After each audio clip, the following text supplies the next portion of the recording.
A judge, journalist, legal advocate, and formerly incarcerated person walk into a bar.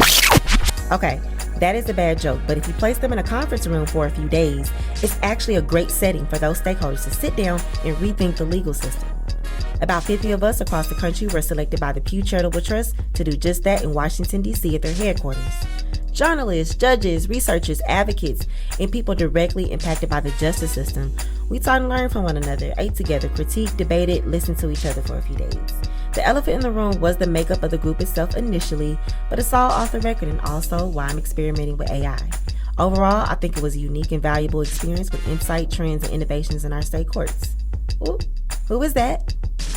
You that silly reporter from the Channel 5 News, ain't you? Channel 12, actually. I closed out the conference curating a conversation on centering our communities in our court coverage with the former president of the Marshall Project.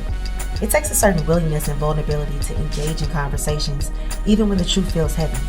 The conversations held some weight. These are people with power. Judges, advocates, and journalists who changed laws and policies, implemented systemic reforms in their own jurisdictions and hometowns. So it was raw. Yes, we bragged on innovations, but we were honest about mistakes, blind spots, and barriers we continue to face. We confronted the justice system's failures and fractures, many of which are not just long-standing but actively maintained. Although we as in journalists and reporters complain about bad and missing data, we talked about how that's a story within itself. But there were signs of change too. We surfaced innovation. We discussed tools for courts to analyze patterns of harm and maybe the pattern to reform. In Utah, juvenile detention dropped by 60%. Not by chance, but because the state reinvested savings into early intervention.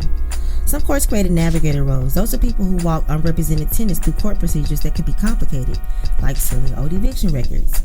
When it comes to debt, we heard about wage garnishment and expungement clinics, simple tools that can keep working class families from financial collapse.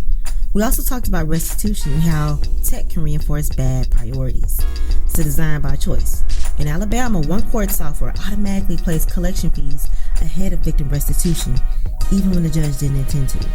Imagine getting a restitution check for 38 cents. But in some places, clerks are legally required to hold those funds for years. That's not justice, that's misaligned priorities and administrative waste. Eviction reform came up a lot as well. Some states have passed laws to seal old eviction records. And in a few places, civil courts moved into food pantries or community spaces. I love that. To meet people where they are. We saw diversion programs that actually worked, but only when backed by real infrastructure, not just rhetoric. Then there was a deeper question. How do we shift the narrative? One judge said courts today are like an ER, but without the rest of the hospital. We normalize people entering the legal system just to get basic help. We also learned that judicial discretion isn't always used. Some judges forget they have it until data, advocacy, peer pressure, or the media reminds them. That's how arbitrary decisions get made. That's how people fall through the cracks. As journalists, we were pushed to look beyond the dramatic cases, to follow the money, scrutinize court administration, vendor contracts, and the machinery of reform. Because what often passes for neutrality is just simply opacity. Silence and covert processes protect power. Court systems today are fragmented, vendor-driven, and the lack of unity across jurisdictions makes it harder to hold anyone accountable. We can't build a brighter future without reckoning with the failures of the past. So we asked the hard questions. We tried to imagine what trust could look like in systems that have broken so many.